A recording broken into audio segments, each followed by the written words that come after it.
Johnny wouldn't have did nothing better than what I got in my mind, which I don't understand. Johnny wanted to put some smile in my mind because he didn't want to go the size that I didn't want to go to because he didn't want to do what I wanted to do for the money. Not long ago, Aswalla dragged Johnny Dang to filth for selling him fake diamond jewelry.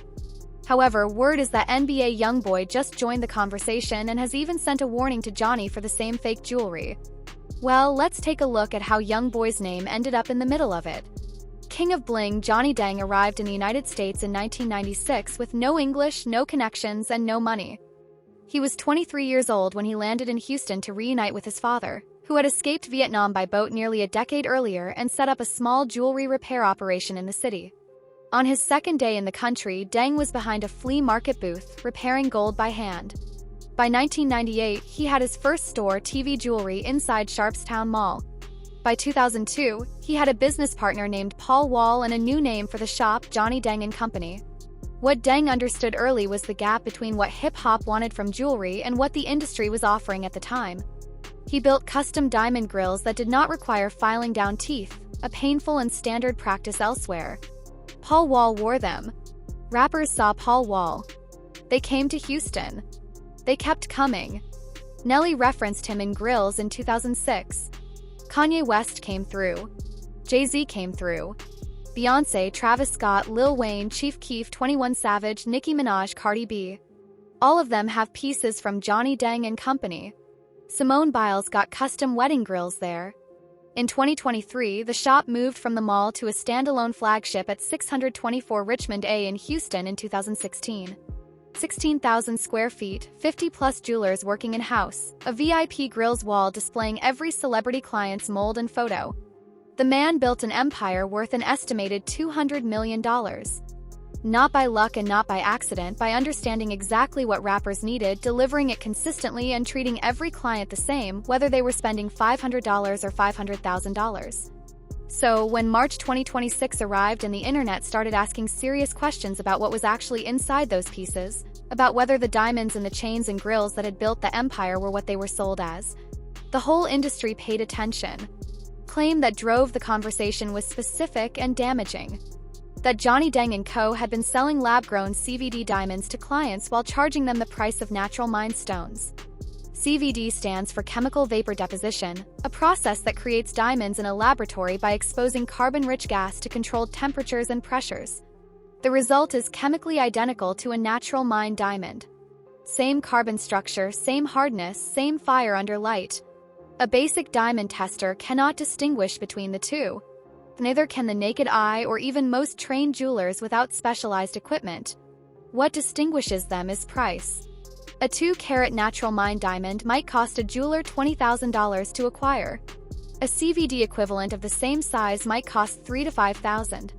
If a finished piece carries a $100,000 price tag and the buyer believes every stone is natural and the stones are lab-grown, the jeweler pockets the difference. The buyer has no way of knowing without sending their stones to a certified gemological lab for advanced spectroscopic testing. Equipment that does not exist in a rap studio or a jewelry showroom and that most buyers would never think to seek out from someone they have trusted for years. That was the accusation. And it surfaced not from a court filing, not from a news investigation, but from social media, Instagram lives, and YouTube compilations that went viral starting March 17, 2026.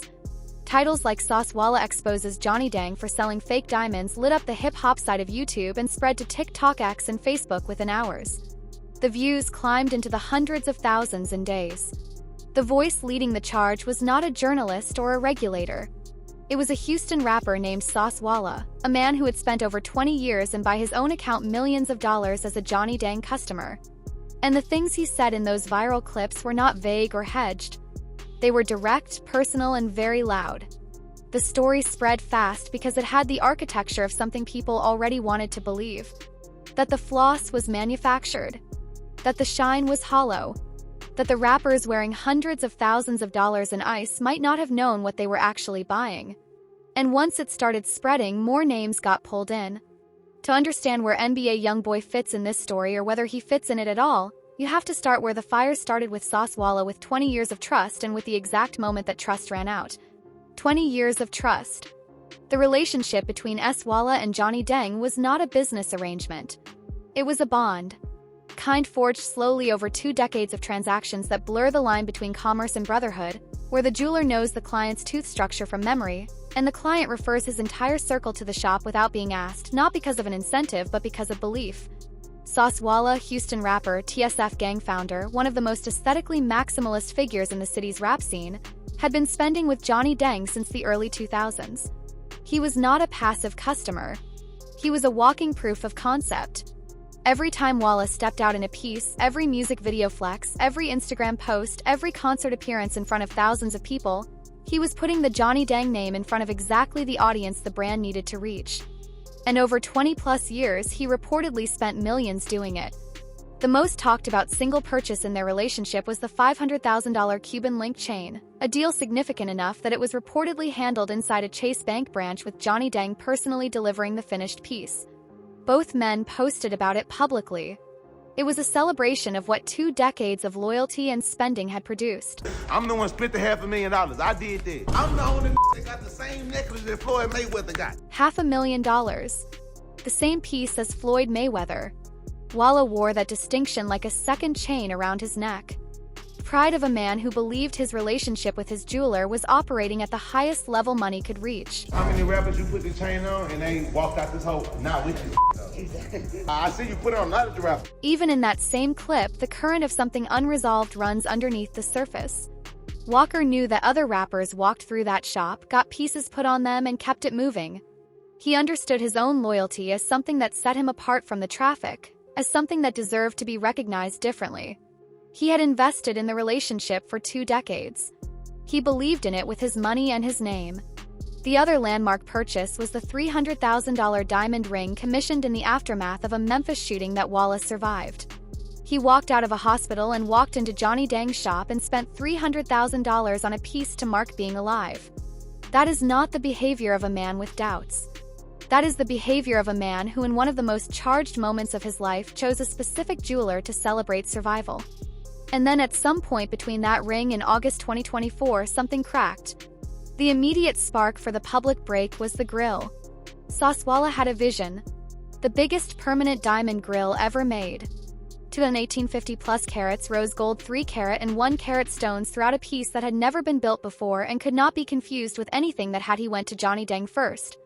What happened in that conversation is described differently by each side, but the core of the disagreement is documented in what Wallah said on camera. Johnny wouldn't have did nothing better than what I got in my mind, which I don't understand. Johnny wanted to put some smile in my mind. Dang, by Wallah's account, wanted to put something smaller in his mouth, something more proportional, something that would fit the way grills are supposed to fit.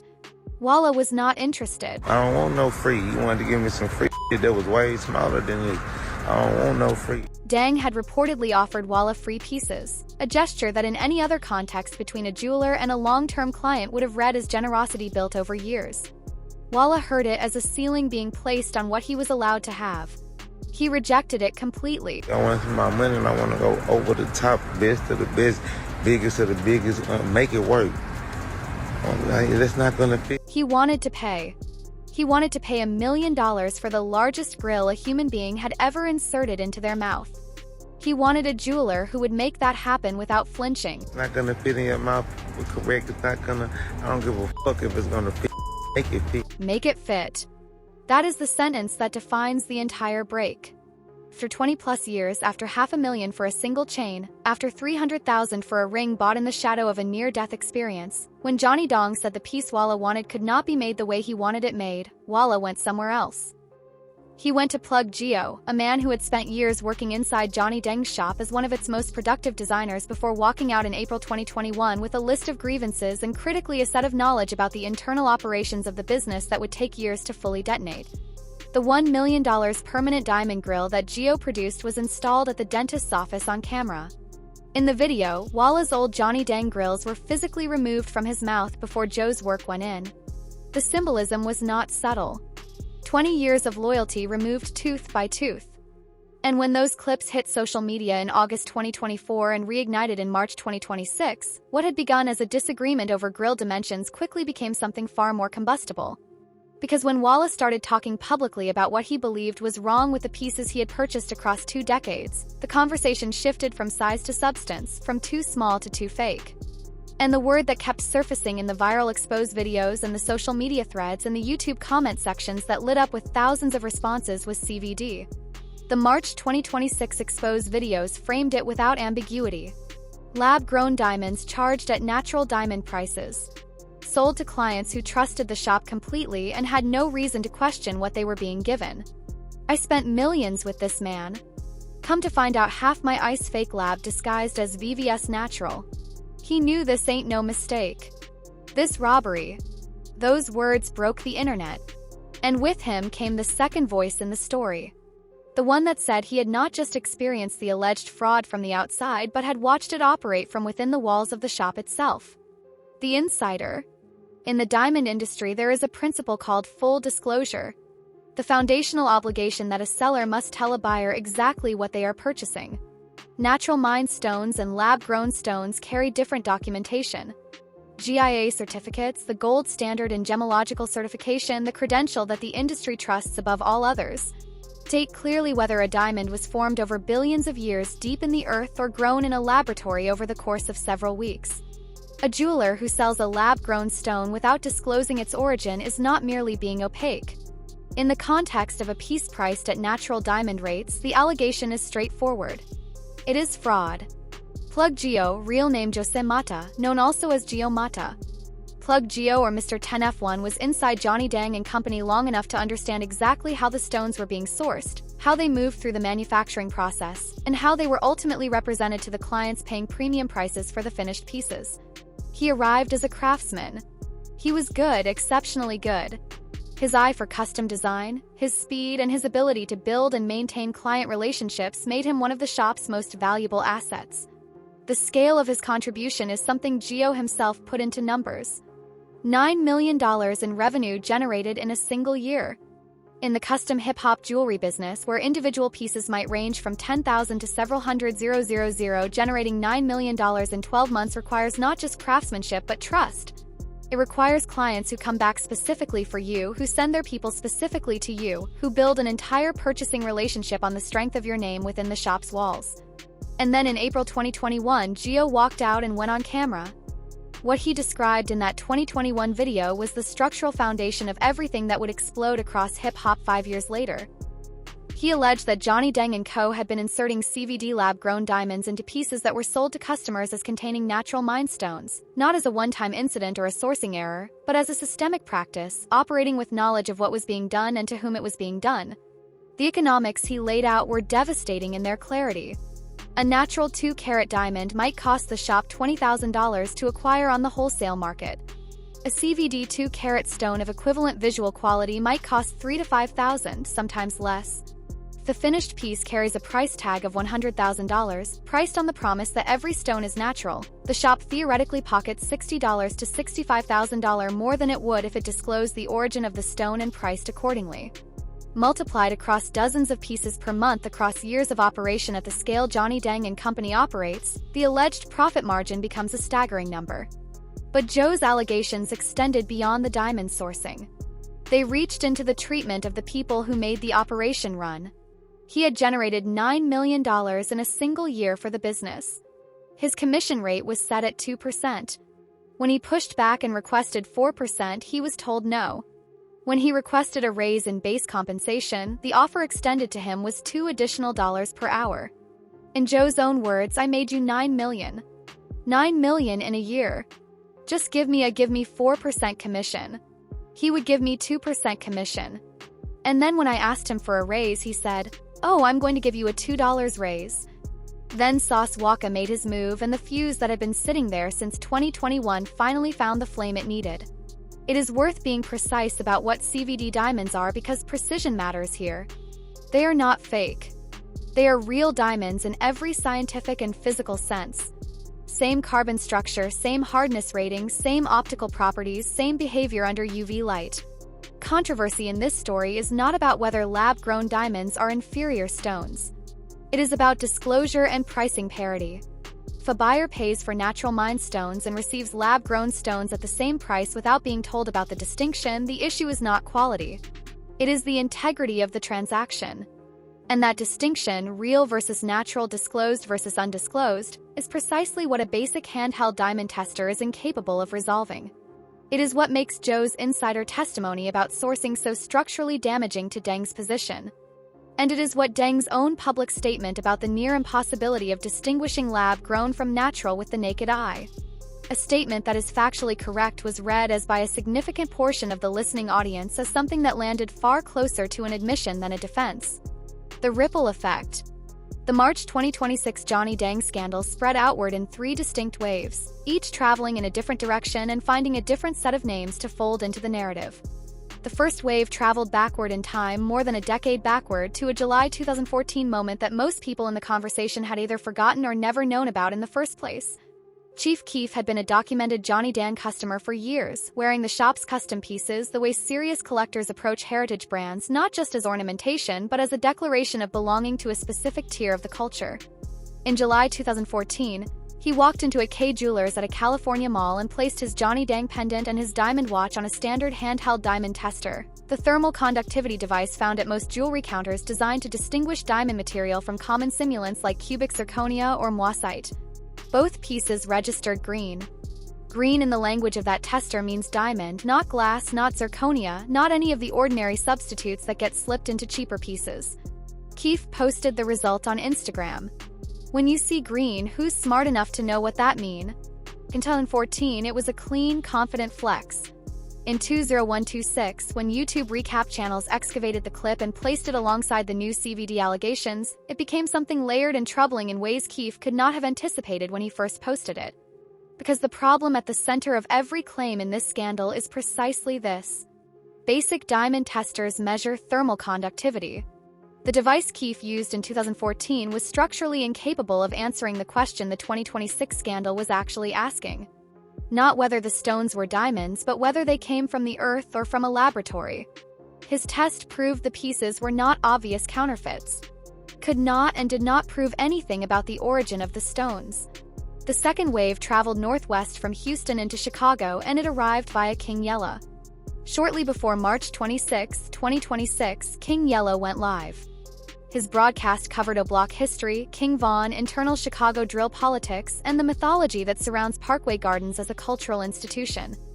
But in the course of a wide-ranging rant about image, status, and the visual economy of the drill scene, where iced-out jewelry is not decoration but social infrastructure, a language that communicates rank and survival simultaneously, he made a claim that found its way into the scandal's orbit with the speed of a stray spark in a dry room. He alleged that questionable Johnny Deng pieces had been circulating among O-Block affiliates. Not an itemized accusation, not specific pieces, specific names, specific transactions with documentation attached, but in a scandal already burning at scale across hip-hop's attention span. A claim from a credible Chicago voice suggesting the reach of the alleged fraud extended into one of the most mythologized circles in drill was sufficient to generate its own cascade of content. The third wave of the ripple connected directly to Lil Durk, and it relied entirely on footage and posts that were already years old, stripped of their original context, and redeployed in service of a narrative they were never designed to support. In September 2021, in the midst of the wave of celebrity jewelry fraud stories that crested with the high-profile Lil Baby fake Patek Philippe scandal, a $400,000 watch purchased on the secondary market from a New York jeweler that turned out not to be what it was sold as. Lil Durk posted 2 Instagram stories that were immediately screenshotted and spread across hip-hop media. The first, "Stop buying all this jewelry without knowing what you doing. A lot of the fake and some is overpriced. Get one jeweler and stick to them. I'm telling you, y'all are gonna be pissed when the truth come out." The second, posted months later in early 2022, "Don't blame the rapper or athletes, no. Blame the jeweler for selling them that bogus ass at the time." Complex, XXL, and Revolt treated these as industry-wide consumer warnings. No jeweler was named. No specific shop was identified. Durk was speaking about the ecosystem broadly. The secondary market, undisclosed synthetics, overpricing, and the broader culture of accepting what a jeweler tells you without independent verification. His advice to pick one trusted jeweler and commit to that relationship was practical counsel, not a targeted accusation. Yes, Johnny. You ain't going to him, don't go to nobody. Lil Durk inside Johnny Deng's shop getting a permanent grill fitted, endorsing the man directly on camera as his personal jeweler of choice. The footage told a story that the misleading 2026 titles actively concealed, and yet the titles generated clicks in the hundreds of thousands because the algorithm rewards the framing, not the facts behind it. Smaller voices got pulled in too. An artist named Money Gang Sluga spoke on camera about switching from Johnny Dang to a different jeweler he called King Johnny, citing extended wait times and the feeling that the shop prioritized major celebrities at the expense of newer clients still building their name. We had ordered this piece from Johnny Dang, and I don't know what was going on. This was like the time the baby and them was going crazy, going to get shit from. His specific complaint was not about diamond authenticity. It was about service, about the experience of waiting 90 days for a piece while watching the shop post celebrity clients in and out in 3 or 4 days. But in the climate of March 2026, any story about leaving Johnny Dang for a different jeweler got absorbed into the larger narrative automatically. Sit down and talk to her for a minute and see what I got going on. That was what he wanted from a jeweler. A conversation, a human relationship where the client felt seen as something more than a transaction.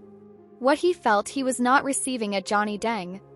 By the time the ripple had moved through Houston, through Chicago, through the broader rap internet, Johnny Dang's reputation was under pressure from multiple directions simultaneously, and none of the rappers whose names were appearing most prominently in the headlines had produced receipts, independent lab reports, or legal filings to anchor the claims. Court of public opinion was running on social media momentum, recycled footage, and the raw credibility of insider voices who had their own reasons to speak, which meant that when Johnny Dang gave his full response, the ground he was standing on was already shaking. The verdict. Johnny Dang did not respond to the March 2026 wave the way the internet expected him to. There were no diss tracks, no threats fired back across social media, no public war of words with anyone who had spoken against him. Not Saucewalla, not Plug Gio, not the recap channels amplifying the story to millions of viewers. The man who had built his empire from a flea market booth in Houston by treating every client the same. From the walk-in customer with $500 to the Grammy-winning artist with $500,000 handled the most public crisis of his career with the same measured, unhurried energy he had always projected. His response had actually begun in August 2024 when Saucewalla first went public with the grill switch. In the days after the reveal, Dang released a 4-part Instagram video series. He did not come out swinging. He came out with something far more disarming. Visible hurt. The voice of a man who felt genuinely betrayed by someone he had served for 2 decades and who believed or claimed to believe that the entire public spectacle could have been avoided with a private conversation over dinner. The line that went viral from those videos was not a threat. It was not a rebuttal of any specific allegation. It was a demand for basic respect. A line that landed harder than any counter-accusation could have. You don't need to put my name in there, but if you mention my name, put some respect on my name. If not, keep the my name out your mouth. He revealed that he had reached out to Saucewalla before any of this became public, that he had attempted to arrange a dinner, a face-to-face conversation, a way to address whatever had deteriorated in the relationship before it became a headline seen by millions. That attempt produced nothing. And so here they were on the CVD question.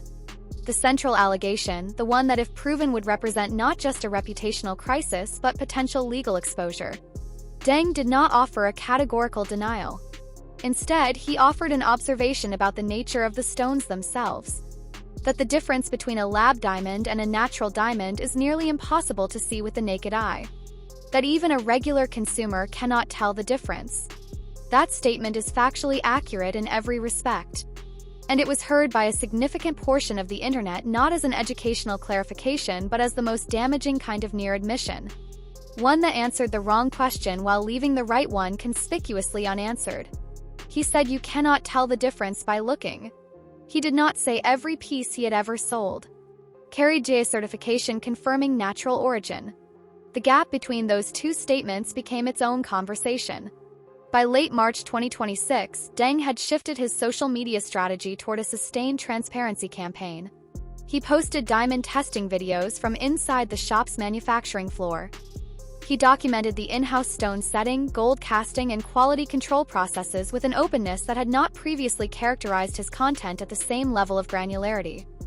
He escalated a campaign he had been running for months, exposing counterfeit Johnny Dang operations, overseas scammers who had built mirror websites lifting his brand identity wholesale, street jewelers in other cities selling imitations with his name on them, and viral Chinese operations copying his actual videos and posting them under fraudulent accounts. He made an offer that circulated widely. Any customer who found and reported a fake piece carrying his brand could send him a screenshot on Instagram and be entered into a random drawing for a free authentic item from the shop. He positioned himself not as the source of the problem but as the primary defender against it. The man whose legitimate reputation was being weaponized by imitators and who was actively working to expose them. And then, without a formal announcement or a press conference, the story resolved itself in the way that much hip-hop conflict eventually resolves. Swalla and Johnny Dang reportedly met face-to-face at a Houston community event and squashed it. A handshake in the city where the fire had started. The 20-year relationship that had publicly fractured was publicly declared repaired, or at least no longer active as a war. The raid on the Houston store, a viral rumor that spread across social media, claiming authorities had descended on Deng's flagship location to investigate fraud allegations, was explicitly debunked by his team. No police reports, no charges, no arrests, no documentation of any law enforcement action tied to the jewelry allegations existed anywhere in the public record.